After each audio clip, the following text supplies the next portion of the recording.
Hello everyone, आप सभी का बहुत बहुत स्वागत है बिहार बोर्ड क्लास 8 विज्ञान विषय के 7वें अध्याय में, जो कि काफ़ी इम्पोर्टेंट चैप्टर है। स्टूडेंट्स, इससे पहले के सभी वीडियो लेसन्स ऑलरेडी अपलोड हो चुके हैं। आप हमारे चैनल के प्लेलिस्ट में जाएं, वहां पर आपको क्लास 8 साइंस बिहार बोर्ड लिखा हुआ एक प्लेलिस्ट मिल जाएगा। वहां पर जाकर आप इससे पहले के सभी अध्यायों को देख सकते हैं, जिसमें तथ्यों के साथ साथ अध्याय में दिए गए सभी प्रश्नों का उत्तर भी बताया गया है। आज का जो हमारा चैप्टर है स्टूडेंट्स, वो काफ़ी इम्पोर्टेंट होने वाला है। चैप्टर थोड़ा सा बड़ा है, तो इसमें जो तथ्य हैं उनका हम बिल्कुल ही संक्षिप्त में अध्ययन करेंगे, ताकि ये वीडियो लेसन जो है वो ज़्यादा लंबा ना हो और फिर अध्याय के अंत में हम इसके सभी प्रश्नों का उत्तर भी जानेंगे। तो अध्याय का जो आरंभ हो रहा है वो इस प्रकार से कि एक विद्यालय के अंदर जो है स्वच्छता कार्यक्रम आयोजित किया गया है, जिसमें बच्चों को बताया जा रहा है कि हम जब भी कोई काम करते हैं तो उसके बाद हमें जो है हाथ को अच्छी तरह से धोना चाहिए। जैसे खाने से पहले, शौच के बाद या किसी अन्य क्रियाकलाप को करने के बाद हमें हाथों को अच्छी तरह से धोना ज़रूरी है, क्योंकि हमारे आसपास, यानी कि चाहे वो मिट्टी हो या हवा हो या पानी हो, है ना, इन सारे जगहों पे अनेक प्रकार के, विभिन्न प्रकार के सूक्ष्म जीव पाए जाते हैं, जिन्हें हम देख भी नहीं सकते हैं, और वो हमारे हाथ के, हमारे शरीर के संपर्क में आ जाते हैं। और जब हम बिना हाथ धोए खाते पीते हैं तो ये जो है हमारे शरीर में पहुंच जाते हैं। इनमें से बहुत सारे जो है वो हानिकारक होते हैं, हमारे स्वास्थ्य के लिए जो है हानिकारक होते हैं, जिससे हम बीमार भी पड़ सकते हैं। इसलिए जो है हमें अच्छी तरह से अपने हाथों को धोना अनिवार्य है। स्टूडेंट्स, सजीवों का एक ऐसा अद्भुत संसार भी है जिन्हें हम अपनी नंगी आंखों से नहीं देख सकते हैं। यह अत्यंत जो है सूक्ष्म होते हैं, बहुत ही छोटे होते हैं, माइक्रो होते हैं। यह असंख्य अनगिनत हैं। इन सूक्ष्म जीवों को विशेष यंत्र की सहायता से ही देख सकते हैं। आपके विद्यालय के विज्ञान किट में यह यंत्र अवश्य होगा। इसे हम सूक्ष्मदर्शी कहते हैं, जिसको हम माइक्रोस्कोप भी कहते हैं। ये देखिए, एक सूक्ष्मदर्शी है। यहाँ पे एक और पॉइंट दिया गया है स्टूडेंट्स कि आपने गर्मी के बाद की पहली बारिश में मिट्टी की सोंधी सोंधी खुशबू का एहसास अवश्य किया होगा। मिट्टी की यह सोंधी खुशबू कहाँ से आती है? वास्तव में यह खुशबू मिट्टी में पाए जाने वाले असंख्य जीवाणुओं की खुशबू है। धूल में पानी के छींटे पड़ने पर पानी की छींटों के साथ उड़कर हमारे नाक तक खुशबू पहुंचती है। सूखे धूल में हम इस खुशबू को एहसास नहीं कर पाते, क्योंकि जल में घुलने के बाद ही इनकी महक जो है वह महसूस की जा सकती है। और आगे स्टूडेंट्स, एक क्रियाकलाप के माध्यम से बताया जा रहा है कि आपको क्या करना है। शीशे के एक गिलास या कटोरी में बागीचे के किसी पेड़ के नीचे की गीली मिट्टी लेना है और उसमें जल की कुछ मात्रा डालकर जो है अच्छी तरह मिला लेना है, और गिलास को कुछ देर के लिए छोड़ देना है। धीरे धीरे मिट्टी के कण क्या होंगे, वो आपके कटोरे या गिलास के पेंदी में बैठ जाएंगे। और अब आपको गिलास की पानी का जो एक बूंद है ना, वो लेकर आपको सूक्ष्मदर्शी पे जो है एक बूंद को जो है आपको स्लाइड पर लगाकर सूक्ष्मदर्शी में देखना है। तो आप देखेंगे वहाँ पे कि आपको स्लाइड पे जो है अनेक प्रकार के माइक्रोब्स दिखाई देते हैं। इसी प्रकार यहाँ पे देखिए, एक पावरोटी दिया गया है, जो ब्रेड का जो एक स्लाइस होता है, उस पर आप देखेंगे कि अपने ब्रेड के स्लाइस को अगर हम 3-4 दिनों तक ऐसे ही छोड़ देते हैं तो उस पर वाइट वाइट एक कवक की जो है परत आने लगती है। और ये जो है इस पे फंगस के कारण होता है, क्योंकि इस पे जो धब्बेदार संरचनाएं होती हैं, जो वाइट वाइट संरचना दिखती है, वो जो है सूक्ष्म जीव होते हैं, जिसको हम कवक या फंगी कहते हैं। और आगे हम पढ़ेंगे सूक्ष्मदर्शी यानी कि माइक्रोस्कोप के बारे में। स्टूडेंट्स, हम अपनी नंगी आंखों से अधिक मिलीमीटर के 10वें भाग के बराबर तक की वस्तुओं को देख सकते हैं, जबकि सूक्ष्मजीव मिलीमीटर के 1000वें, लाखवें भाग या उससे भी छोटे होते हैं। अतः सूक्ष्मजीवों को देखने के लिए एक विशेष प्रकार के यंत्र की जरूरत होती है, जिसे सूक्ष्मजीव कहते हैं। सूक्ष्मदर्शी एक ऐसा यंत्र है जिसकी सहायता से हम सूक्ष्मजीव या वस्तु को उसके वास्तविक आकार से कई गुना बड़ा करके देख सकते हैं। सूक्ष्मदर्शी जो हमारे विद्यालय के लैब में होता है, उससे हम किसी वस्तु या सूक्ष्म जीव का आकार सामान्यतः 25 से 400 गुना बड़ा करके देख सकते हैं। सूक्ष्मदर्शी में दो लेंस लगे रहते हैं। ऊपर लगे लेंस जिसे हम देखते हैं नेत्रिका कहते हैं। देखिए ये जो पहला लेंस है यहाँ पे, इसको हम ऊपर लगे हुए जो लेंस होते हैं इसको हम नेत्रिका कहते हैं। और आगे है कि नीचे चकती पर 2 या 3 लेंस लगे रहते हैं। इसे वस्तु लेंस या ऑब्जेक्टिव लेंस कहते हैं। तो एक लेंस तो यहाँ पे था और दूसरा जो है यहाँ पे देखिए लेंस लगे होते हैं, तो इसको हम ऑब्जेक्टिव लेंस कहते हैं। इसमें अलग अलग आवर्धन क्षमता के 3 लेंस लगे रहते हैं। वास्तव में किसी वस्तु का आकार नेत्रिका और वस्तु लेंस की क्षमता के गुणनफल के बराबर होता है। वस्तु लेंस के नीचे समतल सतह होती है जिसके बीच एक गोलाकार छिद्र होता है। इसी छिद्र के ऊपर कांच की स्लाइड रखते हैं, है ना, और सबसे नीचे एक दर्पण होता है। इसकी सहायता से प्रकाश पुंज को छिद्र में फोकस किया जाता है। नेत्रिका तथा वस्तु लेंस को ऊपर नीचे कर व्यवस्थित करने के लिए 2 बड़ी घुंडी लगी होती है। तो यहाँ पे देख लीजिए आप, यहाँ पे हम स्लाइड को रख करके जो है इसका अध्ययन करते हैं और यहाँ पे प्रकाश पुंज होता है। और इस प्रकार यहाँ पे सूक्ष्मदर्शी का जो है एक नामांकित चित्र दिया गया है, जिसे आप अपने से एक बार इसका जो है नामांकित चित्र इसे देखकर आप बनाने की भी कोशिश कर सकते हैं। कई बार परीक्षा में जो है सूक्ष्मदर्शी का नामांकित चित्र बनाने के लिए भी पूछा जाता है। और आगे है स्टूडेंट की सूक्ष्म जीवों के अद्भुत संसार से हमारे परिचय की कहानी जो शुरू होती है वो एक महान डच वैज्ञानिक एंटन वॉन ल्यूवेनहॉक द्वारा करामाती यंत्र की खोज से होती है। संभवतः उन्होंने ही पहला सूक्ष्मदर्शी सन 1668 ईस्वी में बनाया था। ल्यूवेनहॉक ने अपनी सूक्ष्मदर्शी की सहायता से ऐसे जीवों को देखा जिसे हम अपनी आंखों से नहीं देख सकते।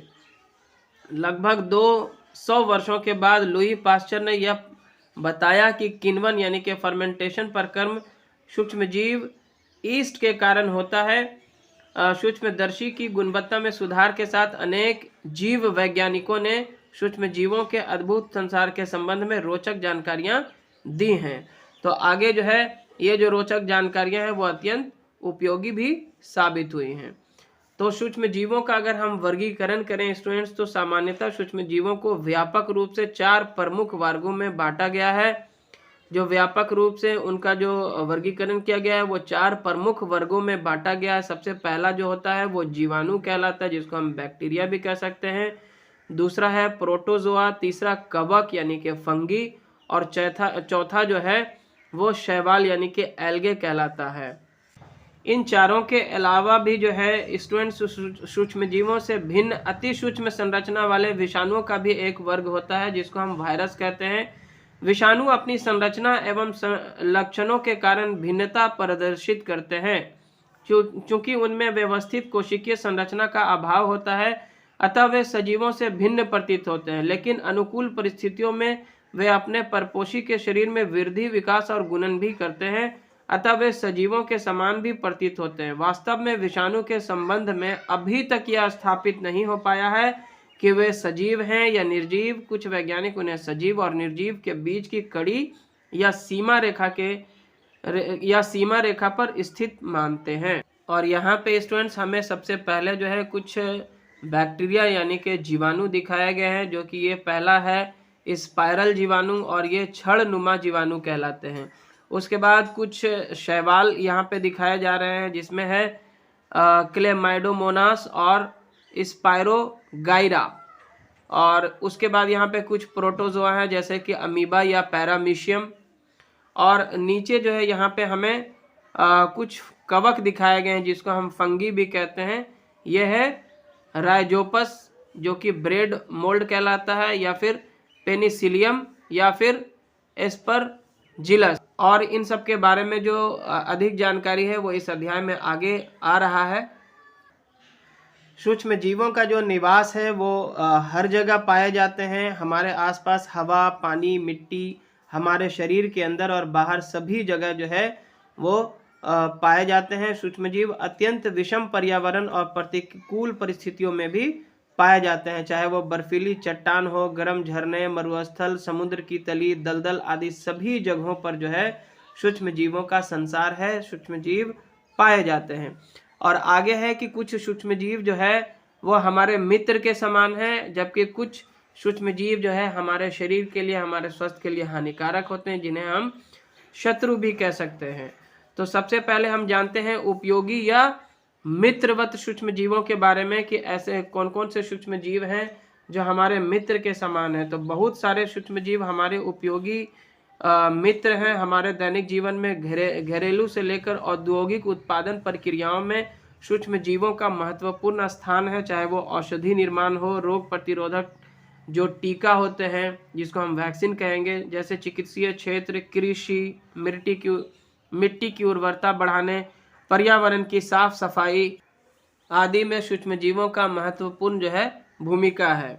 और इसके घरेलू उपयोग के बारे में अगर बात करें, सबसे पहले तो यहाँ पे देखिए कि जब हम दूध से दही जमाना चाहते हैं तो हम क्या करते हैं, दूध में दही का थोड़ा सा जोड़न डाल देते हैं और उसके बाद क्या होता है, दही में जो सूक्ष्म जीव पाए जाते हैं उसको हम लैक्टोबैसिलस कहते हैं। और ये लैक्टोबैसिलस क्या होता है, फिर से यहाँ पे मल्टीप्लाई होने लगता है, अपनी जनसंख्या को बढ़ाने लगता है और फिर दूध को जो है वो दही में परिवर्तित कर देता है। तो इस प्रकार जो लैक्टोबैसिलस है जो दूध से दही बनाता है, ये हमारे लिए लाभदायक है और ये हमारे मित्र के समान है। इसके अलावा स्टूडेंट्स बेकरी के जो प्रोडक्ट्स होते हैं या फिर इडली डोसा को ले लें या जलेबी ले लें, इन सब बनाने के लिए हमें क्या करना पड़ता है, जो आटा होता है उसका पेस्ट बनाकर कुछ देर तक हम उसको रख देते हैं और उसमें ईस्ट का पाउडर मिलाते हैं। तो उसमें क्या होता है कि धीरे धीरे जो है वो आटा या फिर मैदा जो है वो फूल जाता है। ये क्यों होता है? तो सबसे पहले हम जानते हैं कि ऐसा जो है वो ईस्ट यानी कि कवक वर्ग के सूक्ष्म जीवों के कारण होता है ना। जब हम मैदा के साथ ईस्ट को गूंथते हैं तो अनुकूल परिस्थिति पाकर वह तेजी से क्या करता है, गुणन यानी कि जनन करने लगता है। साथ ही उसके श्वसन के कारण काफ़ी मात्रा में कार्बन डाइऑक्साइड निकलता है। इसके कारण मैदा में जो है वो खमीर बन जाता है और उसका आयतन क्या होता है, बढ़ने लगता है और वो फूल जाता है। और साथ ही साथ इसका जो वाणिज्यिक या फिर औद्योगिक उपयोग कह लें, इंडस्ट्रियल जो यूज़ है इसका, कि घर में आपने सिरका का उपयोग अवश्य किया होगा। आपको पता है कि सिरका किससे और कैसे बनाया जाता है। सिरका जो है वो ईख या जामुन आदि फलों से बनता है, जिसमें सूक्ष्मजीव की भूमिका महत्वपूर्ण है।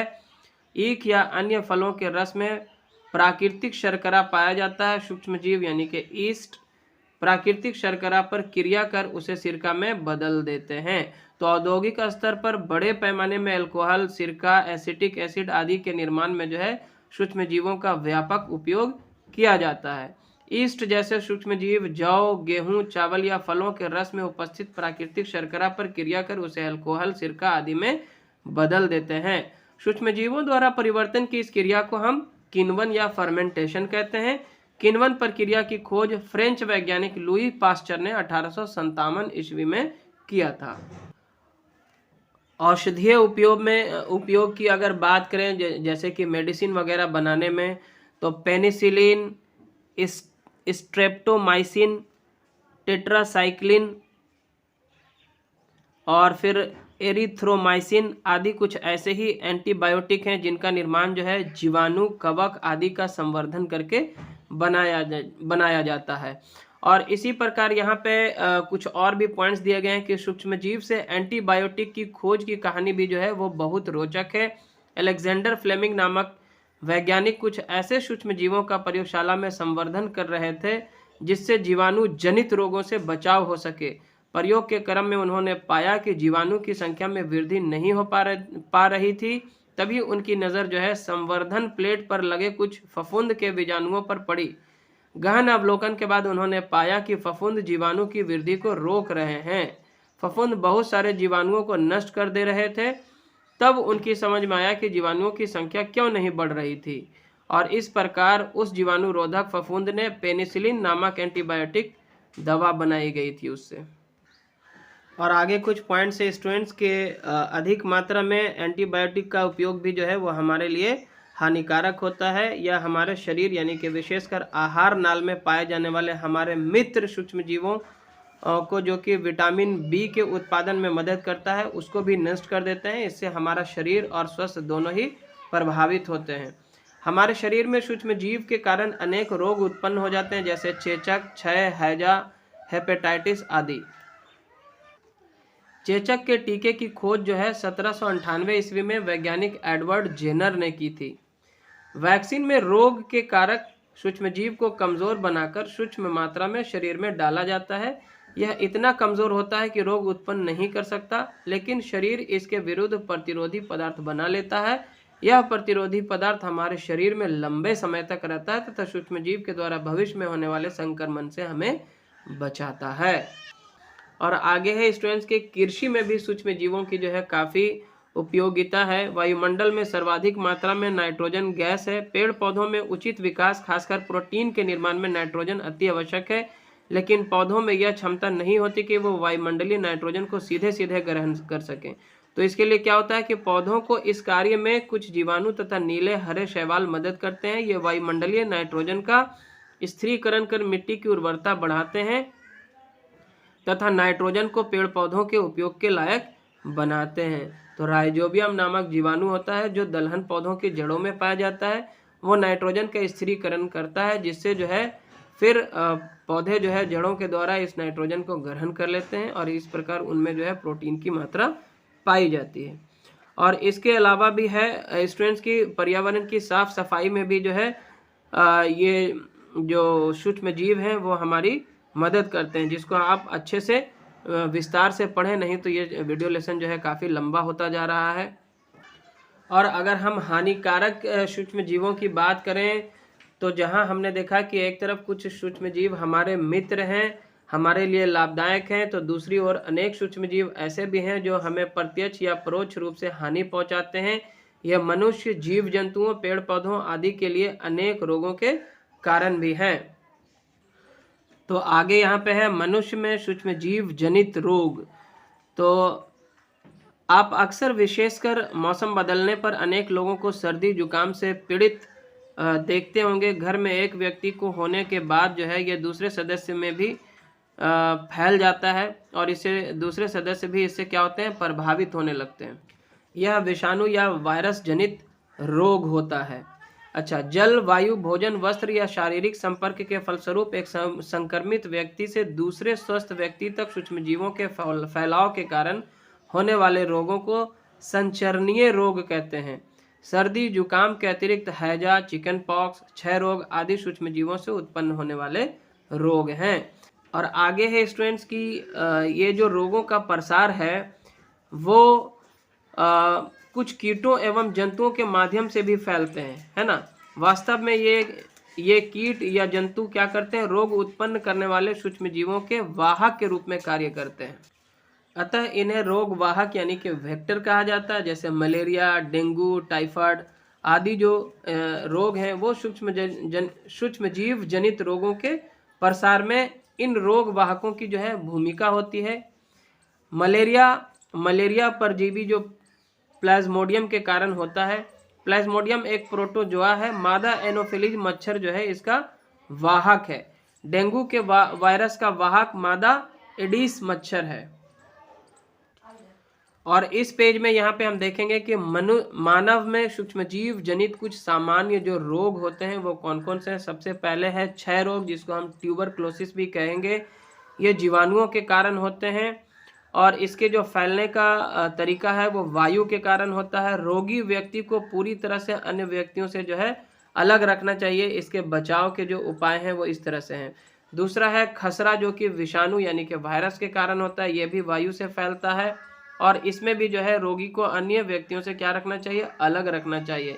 इसी प्रकार है चिकन पॉक्स, जो कि वायरस यानी कि विषाणु के कारण फैलता है और ये वायु से या फिर व्यक्ति से सीधा संपर्क में आने की वजह से होता है। इससे जो बचने के उपाय हैं वो है रोगी की व्यक्तिगत वस्तुओं को अलग रखना, यानी कि उसकी चीज़ों को शेयर नहीं करना चाहिए।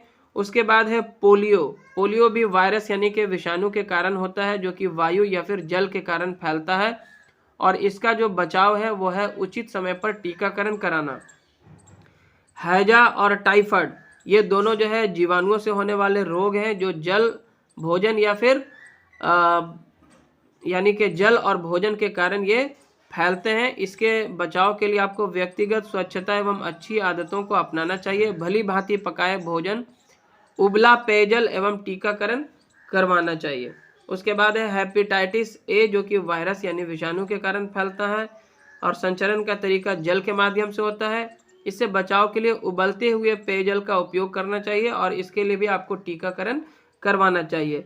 अगला है मलेरिया, जो कि प्रोटोजोआ से होता है और ये मच्छर के कारण फैलता है, तो इसके लिए, इससे बचने के लिए हमें मच्छरदानी का प्रयोग करना चाहिए या फिर मच्छर भगाने वाले रसायन का प्रयोग। कीटनाशक का छिड़काव एवं मच्छर के प्रजनन रोकने के लिए जल को किसी भी स्थान पर एकत्रित नहीं होने देना चाहिए। खास तौर से बारिश के मौसम में इसका जो है हमें खास ख्याल रखना चाहिए। मनुष्य के अलावा जो है पादपों में भी इनके कारण अनेक प्रकार के रोग हो जाते हैं सूक्ष्म जीवों के द्वारा। जैसे गेहूं का जो रस्ट रोग है वो कवक के कारण होता है और इसके जो संचरण का जो तरीका है वो वायु एवं बीज से होता है। नींबू का जो कैंसर होता है वो जीवाणुओं के कारण होता है और ये वायु के माध्यम से ये फैलता है। उसके बाद भिंडी का पीत रोग कहलाता है, वो जो है वायरस के कारण होता है और ये कीटों के द्वारा फैलता है। सूक्ष्म जीवों द्वारा जंतुओं में उत्पन्न होने वाला एक भयानक रोग जो है वो एंथ्रेक्स है। यह जीवाणु द्वारा होता है। रॉबर्ट कोच नामक वैज्ञानिक ने 1976 में इस बीमारी के कारण जीवाणु बेसिलस एंथ्रिक्स की खोज की थी। इसके अतिरिक्त गाय में खुर तथा मुंहपका रोग भी जो है वो विषाणुओं के कारण होता है। और आगे जो पॉइंट है स्टूडेंट्स वो है खाद्य विषाक्तता, यानी जिसको हम फूड पॉइजनिंग कहते हैं। अगर हम अपने घर में भोजन को सही प्रकार से ढक कर नहीं रखते हैं या बासी भोजन, सड़ा गला अगर भोजन हम खा लेते हैं तो उससे जो है उसमें जो हानिकारक जो सूक्ष्म जीव होते हैं वो हमारे शरीर तक पहुंचकर जो है हमें काफ़ी हानि पहुंचाते हैं हमारे स्वास्थ्य को। कई बार इससे मृत्यु भी हो जाती है। तो हमें जो है ध्यान रखना चाहिए कि हम एक फ्रेश जो है या फिर ताज़े प्रकार के भोजन को ही करें, भोजन को गर्म करके ही खाएं और ताज़ा भोजन खाएं। बासी या फिर ऐसा भोजन जिसमें स्मेल आ रहा हो, ऐसे भोजन को खाने से हमें बचना चाहिए, नहीं तो हमें फूड पॉइजनिंग हो सकती है जिससे चाहे उल्टी हो या डायरिया हो, इस तरह की बीमारी जो है हो जाती है और इनके कारण भी कई लोगों की मृत्यु हो जाती है। और आगे यहाँ पे है स्टूडेंट्स खाद्य परिरक्षण यानी कि फूड प्रिजर्वेशन। हम कुछ ऐसे भोज्य पदार्थ होते हैं जिनको हमें काफ़ी लंबे समय तक स्टोर करना पड़ता है, रखना पड़ता है। तो कौन कौन सी विधियों के द्वारा हम उनका जो है प्रिजर्वेशन करते हैं, तो ये आप स्वयं इसका अध्ययन करें। मैं आपको संक्षिप्त में बता देता हूँ कि कुछ चीज़ों का हम लोग क्या करते हैं कि उसको धूप में सुखा कर रखते हैं सो दैट कि उससे जो है निर्जलीकरण हो जाता है और उसके अंदर जो मॉइस्चर होती है वो ख़त्म हो जाता है, जिसके कारण जो है उस पर सूक्ष्म जीवों का असर कम से कम होने लगता है। कुछ रासायनिक तरीका भी यहाँ पे बताया गया है ना।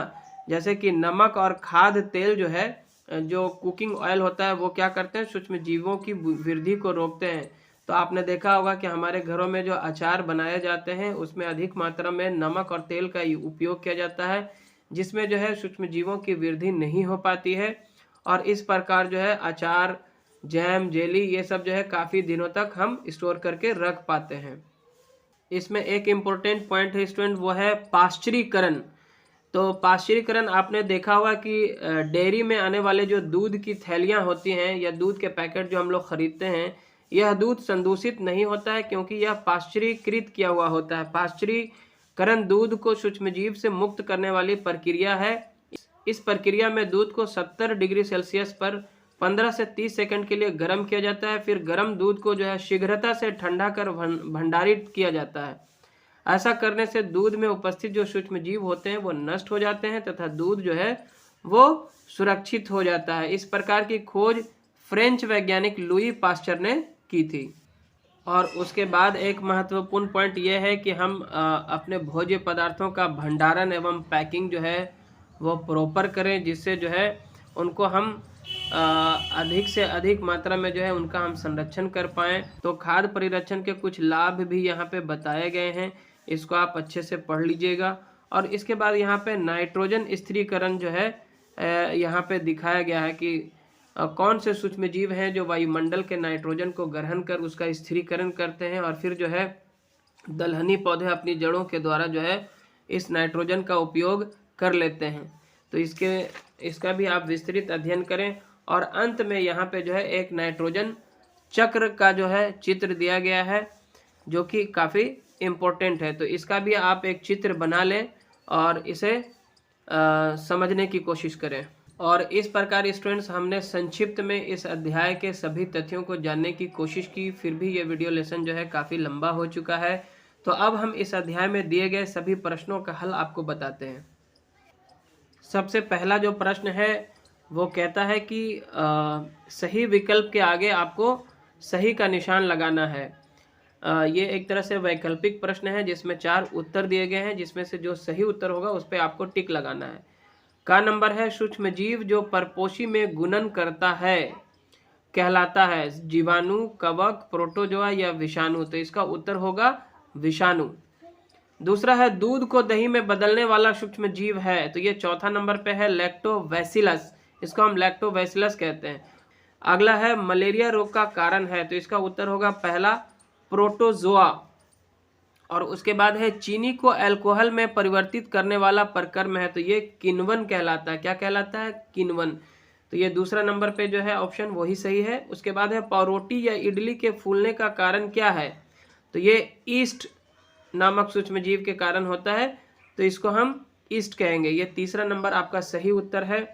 उसके बाद है रिक्त स्थानों की पूर्ति कीजिए, तो रिक्त स्थानों की जो पूर्ति में पहला प्रश्न है वो है विशेष यंत्र खाली स्थान का उपयोग सूक्ष्म जीवों को देखने के लिए किया जाता है, तो यहाँ आपको सूक्ष्मदर्शी भर देना है। दूसरा है दलहनी पौधों की जड़ों में खाली स्थान जीवाणु रहता है, तो यहाँ पे आपको राइजोबियम भर देना है। तीसरा है पोलियो खाली स्थान के कारण होता है, तो ये विषाणु के कारण होता है, वायरस के कारण होता है। अगला है मलेरिया परजीवी का वाहक खाली स्थान मच्छर है, तो इसका उत्तर आपको लिखना है, यहाँ पे भर देना है मादा एनोफिलिज। और अगला है सिरका का उत्पादन खाली स्थान नामक सूक्ष्म जीव की सहायता से किया जाता है, तो यहाँ आपको भरना है ईस्ट। और अगला जो प्रश्न है स्टूडेंट्स वो है कि निम्न पर सही या गलत का निशान लगाइए। पहला, सूक्ष्म जीव केवल मिट्टी में फैलते हैं, तो ये गलत कथन है। दूसरा है सूक्ष्म जीवों को हम नंगी आंखों से देख सकते हैं, तो ये भी गलत कथन है। तीसरा है डेंगू मादा मच्छर एडिस के काटने से होता है, तो ये बिल्कुल सही है। और चौथा है मादा एनोफिलीज मच्छर मलेरिया परजीवी का वाहक है, तो ये भी सही है। पांचवा नंबर पे है ईस्ट एक शैवाल है, तो ये गलत है। ये एक प्रकार का क्या होता है? कवक होता है। और अगला है चेचक के टीके की खोज एडवर्ड जेनर ने की थी, ये बिल्कुल सही कथन है। और नेक्स्ट है वायुमंडलीय नाइट्रोजन के स्थिरीकरण से मिट्टी की उर्वरता घटती है, तो ये बिल्कुल गलत है, इससे उर्वरता बढ़ती है। उसके बाद है टाइफाइड विषाणु से होने वाला रोग है, तो ये भी गलत है, क्योंकि टाइफाइड जो है वो जीवाणु के द्वारा होने वाला रोग है।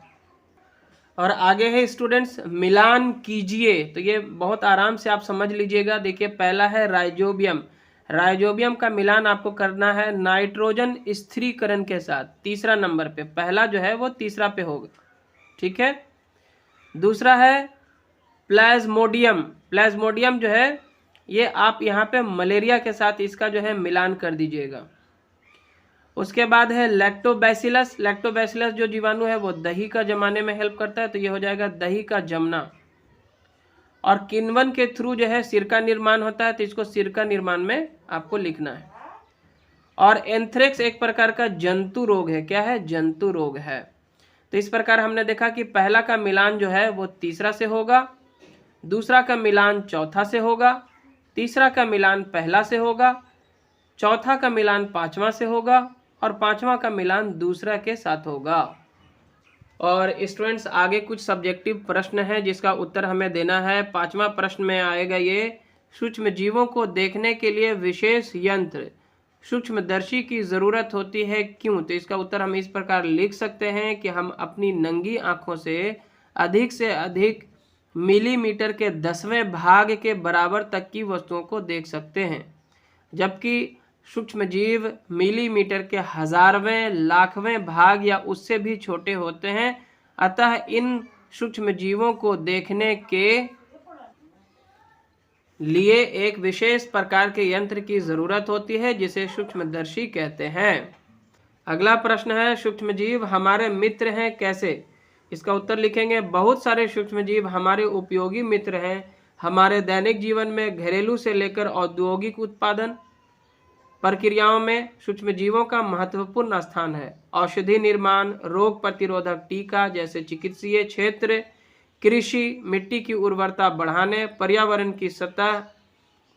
की साफ सफाई आदि में सूक्ष्मजीवों की महत्वपूर्ण भूमिका है। और आगे एक प्रश्न है, ईस्ट और चीनी के साथ मैदे को गूंदकर कुछ देर छोड़ देने के बाद मैदे का आयतन क्यों बढ़ जाता है? तो इसका उत्तर हम लिखेंगे, जब हम मैदा के साथ ईस्ट को गूंदते हैं तो अनुकूल परिस्थिति पाकर वह तेजी से गुणन यानी कि जनन करने लगता है। साथ ही उसके श्वसन के कारण काफी मात्रा में कार्बन डाइऑक्साइड निकलता है। इसके कारण मैदा में खमीर बनता है और उसका आयतन बढ़ जाता है। गूंथा हुआ मैदा फूल या उठ जाता है। आगे जो प्रश्न है, सूक्ष्मजीवों द्वारा होने वाले हानियों का विवरण दीजिए। इसका उत्तर हम लिख सकते हैं, सूक्ष्मजीवों द्वारा निम्न हानियां हैं। पहला, यह मानव में बहुत सारे रोगों का कारण है जैसे पोलियो, हैजा, टाइफाइड, मलेरिया इत्यादि। दूसरा पॉइंट लिखेंगे, यह पेड़ पौधों में होने वाले बहुत से रोगों का कारण है जैसे गेहूं का रस्ट, नींबू का कैंसर, भिंडी का पित्त रोग इत्यादि। और तीसरा पॉइंट लिखेंगे, यह जानवरों में होने वाले बहुत सारे रोगों का कारण है जैसे एंथ्रेक्स, खुर एवं मुंह का रोग। अगला क्वेश्चन है, नाइट्रोजन चक्र कैसे संचालित होता है? तो इसे जो हम चित्र के माध्यम से दिखा सकते हैं, जो कि है पेज नंबर 101 में आपकी पुस्तक में है। वो आप यहाँ पे आएँ और इस चित्र को बना लें। यही आपका उत्तर है नाइट्रोजन चक्र का, पेज नंबर 101 पे है। और अंतिम प्रश्न जो इस अध्याय का है स्टूडेंट्स, वो इस प्रकार है कि पाश्चुरीकरण से आप क्या समझते हैं? इसका उत्तर हम लिखेंगे कि पाश्चुरीकरण दूध को सूक्ष्मजीवों से मुक्त करने वाली प्रक्रिया है। इस प्रक्रिया में दूध को 70 डिग्री सेल्सियस पर 15 से 30 सेकंड के लिए गर्म किया जाता है। फिर गर्म दूध को शीघ्रता से ठंडा कर भंडारित कर लिया जाता है। ऐसा करने से दूध में उपस्थित सूक्ष्मजीव नष्ट हो जाते हैं तथा दूध सुरक्षित हो जाता है। इस प्रक्रिया की खोज फ्रेंच वैज्ञानिक लुई पास्चर ने किया था। तो इस प्रकार स्टूडेंट्स, इस अध्याय में दिए गए तथ्यों के साथ साथ इसके सभी प्रश्नों का उत्तर भी हमने जान लिया। आई होप कि आपको ये वीडियो लेसन पसंद आया होगा। अगर अच्छा लगा तो लाइक करें, शेयर करें अपने सभी दोस्तों के साथ, और चैनल पे नए हैं तो सब्सक्राइब जरूर कर लें। Thanks for watching.